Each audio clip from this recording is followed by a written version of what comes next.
বর্ষাতে আমাদের ঘোরাঘুরি।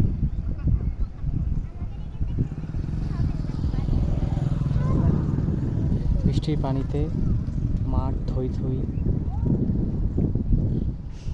ফসলের মাঠে এখন পানি ছড়াছড়ি। চারিদিকে মানুষ মাছ ধরছে, কেউ বড়শি দিয়ে, কেউ বা জাল দিয়ে।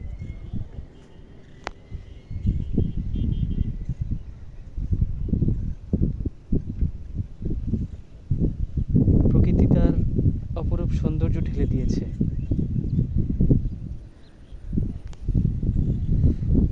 বৃষ্টিতে মানুষের প্রাণের সঞ্চার ঘটেছে।